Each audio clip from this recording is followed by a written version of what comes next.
Yo, guess what time it is, you guys? It's tea time. I'm just doing this video right quick before I start the actual video. Let you guys know that it's gonna be a lot of I'm not gonna say cuts, but like transitions in between me talking because I did all of this video basically on my phone and I really didn't have a lot of space, so I had to like delete stuff and re-record and back and forth. So it is a lot of that in there. Please bear with me. I'm still trying to get a better computer and recording device to record a better fluid videos. But to everybody that enjoys this review of the next, I believe I did like the next two episodes of Daredevil Born Again Season 2. I just hope you enjoyed it. Hope you enjoyed my opinion. And once I'm done with this one is uploaded, look forward to another review for like the next two episodes that's basically already dropped. But I was just waiting to drop this one. But again, appreciate you guys that do the support, and I'll catch you guys on the next one. Peace.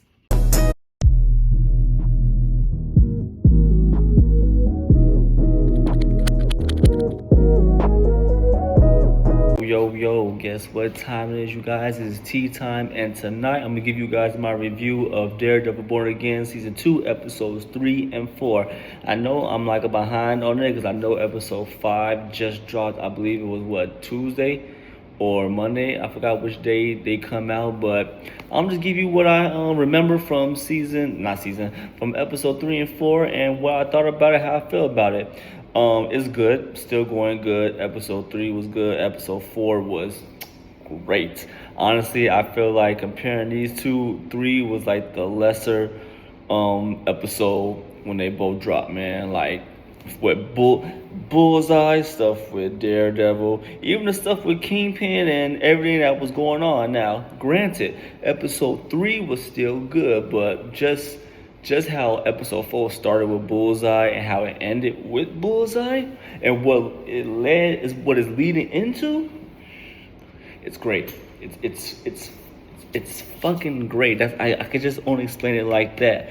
Down stuff about the episodes, just like the side stuff. Like I'm getting the characters' names more better now. BB and Daniel is like I'm liking more of Daniel than BB, only because like she is going to be this man's downfall. She is going to be the reason why if he dies in this season, it's her fault. It's her fault, man. And it's kind of his fault too, but it's more her fault. I'm going to explain that a little bit more once I like tell you guys like the breakdown of each episode and everything. I will say though, how episode 3 ended, I was like, damn, because that was crazy. That was crazy how it ended. And if I'm remembering correctly, like I don't think there's been any kickback from how episode 3 ended. Actually, no, there is. It was quick though. It was just like a real quick thing with them. Besides that though, like what more can I really say is just that Daredevil and his team are still trying to find ways to stick it to the Kingpin, and they kind of are, but it's like but he's like kind of already having things like in motion to prevent that, which is crazy because like how a certain situation had happened towards like the end of episode 4, I believe. It was like, what are you guys gonna do now? But then again, it's like when Kingpin does something against Daredevil, is like he's getting his like karma in a way. And what happened in episode 4 might be like the biggest karma effect that this man's gonna get. And it's kind of like what happened at the end is because of everything that he's been doing. That he's been doing up to that point. It's my bad. I didn't mean to yawn. It's kind of late. This is the only time I can actually like really do these anyway. If I had to rate episode 3, I would say episode 3 would be an 8, and episode 4 would be a 9. Now, like I said, the reason both of these are like that is for starters, the whole thing with BB, like she's not that big of an interesting character to me. It's like yeah, what she's doing like behind the scenes that nobody knows about. But honestly, I feel like Daniel does know, especially after what transpired in episode 3. Like, yeah, he has to know. It's pretty like not obvious, but like how certain things are playing out. He should know what she's doing. How she's basically behind the making fun of Kingpin and like spreading out information that people should not know. Like it's pretty obvious. And no, I think that was episode 5. I just watched episode 5, but I'm just doing episode 3 and 4 right now. And then when I do another review, I'll be talking about episode 5, maybe episode 5 and 6, maybe. I might do like 2 episodes of video. But like I said, the BB stuff is kind of why it's not both episodes 9 out of 10, and I kind of don't like what happened in episode 3. It was something else in episode 3 that I did not really care for. I guess you could say, oh right, the stuff with Matt's ex. Cause no, he's with Karen in this season, but in season 1 he was with the therapist, the one that's obsessed with the whole Muse thing. Like, what are they doing with her? I really don't like her. I don't like not just what they went with her character, but it's like she's just there. Unless she's gonna end up turning into like the next Muse, is like I really don't care for you. I really don't care for her character. She's not that interested for me to care. Sorry, like I said, it's late. That's why I'm doing the recording. But yeah, those 2 things is why I'm not really gonna. I'm giving episode 3 a 7. No, I'm not 7. An 8 out of 10. And the only reason I'm giving episode 4 a 9 out of 10 is because of the stuff with BB. But it's more. I would still honestly say like what's going on with BB in episode 4 is more interesting than episode 3. Oh, and another thing that I'm giving episode 3 a 8 instead of a 9 or a 10. The stuff with the White Tiger's successor, or more like a replacement, which is basically I don't want to spoil it, but like if you've been watching, it's pretty obvious what's going to happen. It's like whatever. Nah, I really don't care for that either.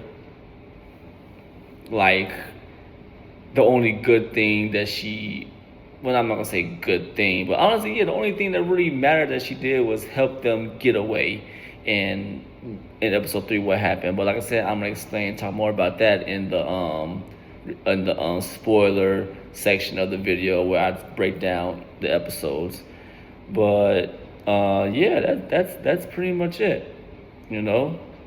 So for everybody that basically have not seen episode 3 and 4, this is what you're gonna click off. And then for everybody that has seen episode 3 and 4, just continue watching and we're gonna go right into it. So for those that haven't, I'll see you guys on the next review that I do.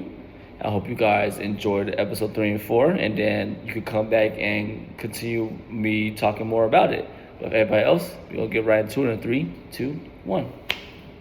So, episode 3, if I remember correctly, Daredevil is still trying to figure out a way to stick it to the Kingpin and find a way to like basically tear down his whole thing. But the Kingpin has his own stuff going on, because I'm guessing was the governor in this one. I believe this is when the governor comes into play, because the governor's finding out about his excessive power uses and how come he has all this power as a mayor and he probably shouldn't have. I believe that was episode 3, might have been 4. I'm not sure of, but the trial with Swordfish is like about to start and everything, and of course it doesn't go his way. He is found guilty because of everything that is going on with the mayor having more control of everything. So yeah, he's basically gonna be going to jail, locked up, and they're gonna probably try to kill him in jail, I think. But instead of sending him to jail, they send him to the little warehouse where the task force of Kingpin has been taking like just everybody, taking them, round them up, and put them in cages in the warehouse where they have all other people locked up at. If you do remember from season 1, that's where the Punisher was at when they like locked him up. He's in the same place and everything. We also find out that the White Tiger who got killed like in what was it, episode 1 of season 1, maybe, if I remember correctly, his daughter is basically taking up the mantle. Now she's the new quote unquote White Tiger.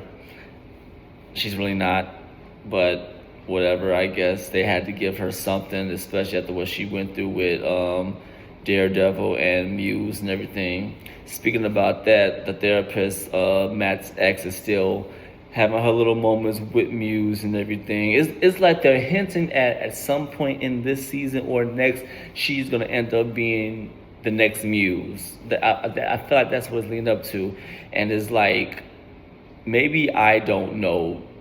I'm not that knowledgeable on like the mind or whatever you guys want to call it that wants to turn somebody, like, I guess she got obsessed with it. But at the same time, before the case had started with Swordfish, she was talking about I don't like these vigilantes. I want to tear them down, X, Y, and Z. She was talking to one of Matt's old co-workers and friends that was in the law firm with him and everything. And I'm just like, if she ends up becoming the next Muse, like that would kind of, won't that kind of like, not contradict, but like it'll be against what she's been trying to do? I don't know. Honestly, don't know. But an important thing, before the trial had happened, Swordfish's attorney, once again, who was Matt's friend, she was able to go have a conversation with him, and that helped Matt because after he lost his case, Matt went to her as Daredevil and asked her to basically like describe everything that she heard when she went to go see Swordfish, because when she went to go see him, they had her blindfolded and she was like walking to where they wanted to go, but she couldn't see, but she could hear everything, and Matt's already blind as Daredevil, so he basically used that to find the warehouse, find everybody that was locked up, get everybody out of there. That fight sequence and everything was good. It was great. Probably like the best part of the whole episode, right? Finds them, frees them, gets them out of there, and takes them to like another hideout, because at the same time while that's going on, not the same time, but before all that had happened, the task force was able to find Matt's hideout with Karen. They tried to capture them. They got away. They was actually able to interrogate a task force officer, but he actually wanted to help them. So he was kind of their man on the inside, also helping them also with like the key cards to get inside the warehouse to even like save the people. So everything was seeming like it was going good, right? Task force, the lead officer, I still want him, bro. I can't wait for him to, because I'm tired of him. I'm tired of him. But that's how good of an actor he is, because like I hate him to the core. But he tells Kingpin, and Kingpin's like, cool, this works in our favor. Do it. Because the same it wasn't the warehouse, but the Kingpin used what happened at the warehouse to basically blow up the North Star boat that they was trying to get off the docks, and he killed everybody on that boat too. He blew it up and killed everybody that was working on that boat too, because Matthew, I forgot his last name, but basically Matthew that plays Shaggy in the live action Scooby-Doo and also in the Scream franchise, basically, he came back for this episode basically telling them like what's going on, how come all this is happening, why is the boat still there, yada yada yada yada yada. So he's like, bet, we gonna go ahead and blow that bitch up. Boom, and killed everybody on there. No boat, no witnesses, no connections. So it's just like, dang, Matt just did all this. Yeah, he freed all his people, but now he lost the boat. So it's like, damn, one step forward, but like a step back. Ends with like just that, the boat being blown up, and Matt and Karen are like, oh my god. So that's the end of episode 3. But like I said, the stuff with BB, like, see, I completely forgot about the whole BB stuff. I don't even think I mentioned all the BB stuff going on. I mean, with the BB stuff, it's just her getting more information about stuff going on by Daniel, and that's pretty much it. Stuff with BB, and like I said, the therapist. Those are two things that I didn't really care for about the episode. I mean, the court thing was like decent, okay too, but like it was so that's how I gave episode 3 like an 8 out of 10. But now let's go on to episode 4, which was great. It starts off so good. Let me tell you how it starts off so good. It starts off with Bullseye waking up, eating his breakfast, doing his workout, stretching, talking to the neighbors. Like if you never seen Daredevil, you started the episode off right here or started the season off with this right here, you would think Bullseye was a good person, man. And throughout the whole episode, you would think he is. It's crazy because like, that man wakes up, go his routine, goes to the diner, asks for a shake, drinks the shake. Hello? Yeah. We got the Punisher here. He's in the diner. Oh my God, he has a gun. Come help quickly. Task Force gets there. He sees a straw with a toothpick, picks it up. Hey, freeze! I know you. Kills one guard. Shoot, shoot, shoot. Kills 2 guards. Shoot, shoot, shoot. Kills 2. He was going crazy. And then he sees a guy with a dog. And the guy's like, don't kill me. He was like, don't worry. I'm the good guy. And it's crazy because it's like, he really thinks he's the good guy in all this. Granted, if you remember everything he did, you know he's not. But because the Kingpin got the world so fucked up right now, New York so fucked up, and all vigilantes are considered bad, he's like, well, shoot, I let me do what the Punisher been doing, basically, which is killing bad people, but they like him. I could do the same thing, and I'm a good guy, basically, because he is just killing task force officers. If you remember in episode 1 of season 2, he killed those task force officers from killing Daredevil. So it's like he's basically just doing God's work, you know. But the episode starts off with that, and it was so good. Like I loved it. I loved it.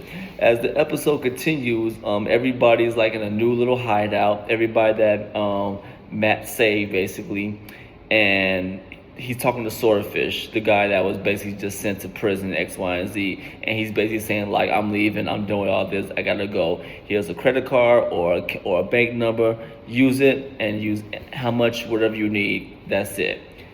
Is this the last time we're gonna see Swordfish? Hopefully not. Hopefully he comes back like towards like I guess the finale of the season, so we can like have that one big we're all here against the Kingpin, X, Y, and Z, yada yada yada yada yada. I forgot to mention in episode 3 the reason that the daughter of White Tiger decided to take on the mantle is because her mom got arrested by the task force and they took her to the warehouse too. And she went there to basically get her out of there and work with Karen and Matt. So when Karen's getting ready to like go take the little chip that she had, because I guess she had recorded the other guy, if you remember, that was in the beginning with the North Star, it was the captain and the co-captain, whatever you want to call him. Co-captain found them and he wanted to basically help. So she recorded his statement about everything that was going on, and she had it like on the chip, I think, or recorded an SD card or whatever, and she's gonna try to find a way to get it to the attorney that was for Starfish. And no, she wasn't gonna try to get it to Attorney Star. She was trying to give it to BB because her and BB were working together basically. And White Tiger's daughter, she was like, "Let me do it. Let me help. I could do it. X, Y, and Z. Yada yada yada." She's like, "Cool, okay. You want to do it? Fine." And you know, she had a little talk with Matt, and he was like, cause he saw the little pendant. He was like, "You know what this means, right? You think you ready for this?" And she was like, "Was you ready?" Touche. I mean, the fact that Karen was going to end up doing it just proves that like they just wanted to give her some spotlight time, honestly. The character, not her, but the character, because it's like, yeah, what more are we going to do with this character, you know?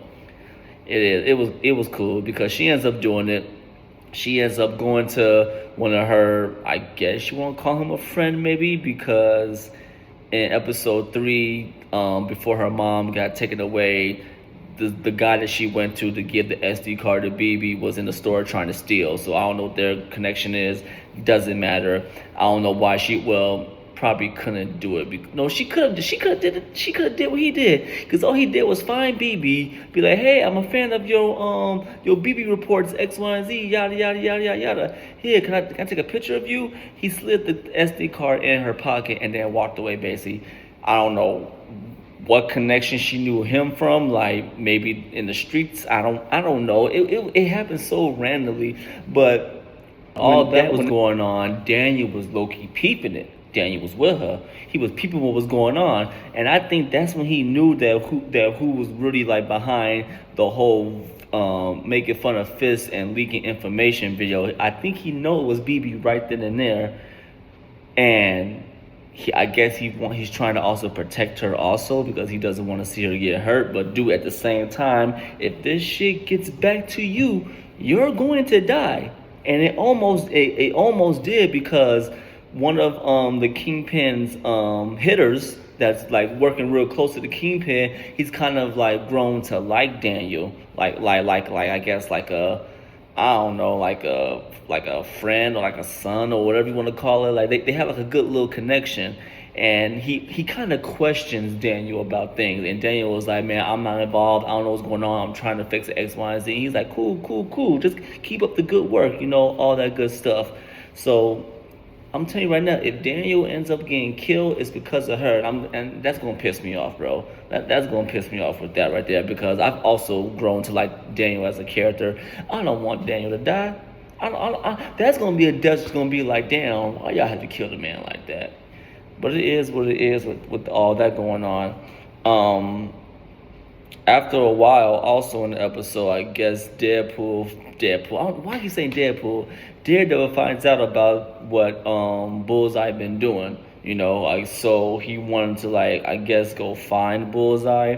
I kind of don't remember what the reason was. I think it was a reason besides what Bullseye been doing that Matt wants to find him, but he basically tries to track him down to see what's going on and I guess stop him, because I guess he also knows that the Kingpin is trying to lure him and Bullseye out to basically kill them, because we come to find out that the boxing match that they've been like low-key like hyping up since the beginning of the season is basically a trap for Bullseye and Daredevil to show up so they can like basically capture them and kill them and everything. So while Matt's doing that, Kingpin's getting ready for the match, right?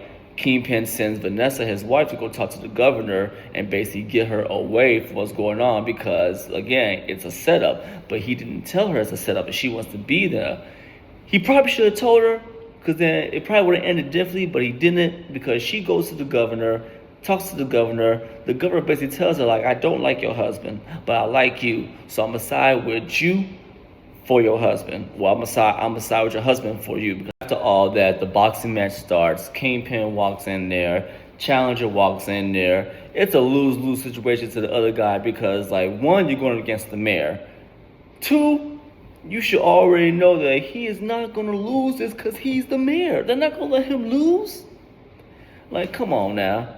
Charity event or whatever you want to call it, he was not going to lose that fight. And he whooped that nigga ass. Like, he whooped that nigga ass. Like, I think the dude died.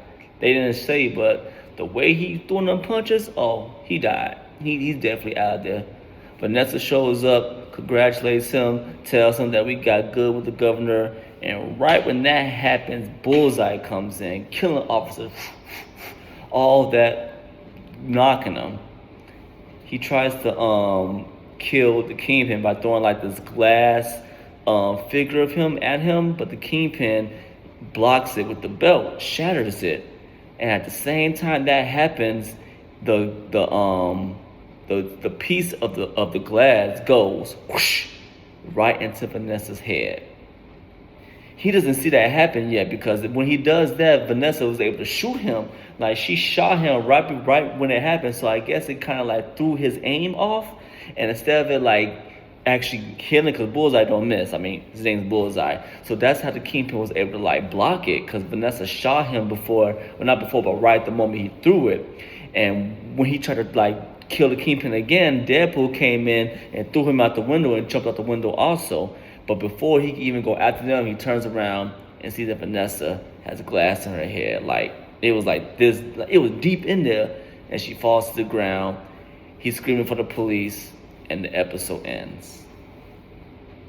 Like I'm telling you guys, we are about to get like the uncontrolled, always angry, mad Kingpin, because I don't think she gonna live. That's pretty much where the episode ends at. And like I said, only thing, the stuff I didn't really care for was the BB stuff, honestly. And I guess you could say the White Tiger's replacement daughter stuff. But besides that, episode was a 9 out of 10. I really much enjoyed it, and I cannot wait to have time to sit down, watch episode 5, see that, and then look into episode 6. Cause oh my God, it's like, I know these next 2 episodes are gonna be just great, just beyond great. But that's gonna be my review for Daredevil season 2, episode 3 and 4. Man, let me know what you guys thought about it. If you saw it and you made it all the way to the end of this, man, what are your opinions? What are you expecting? What are you looking forward to? Or tell me what you didn't like about it. I want to know also. I think there's like only like 4 more episodes left. I think they said like it's supposed to be like an 8 episode, or maybe was it 12? I don't know, but I cannot wait. I'm looking forward to it. You all stay blessed. You all stay safe. Thanks for your time at Tea Time, and I'll see you guys on the next review. Peace.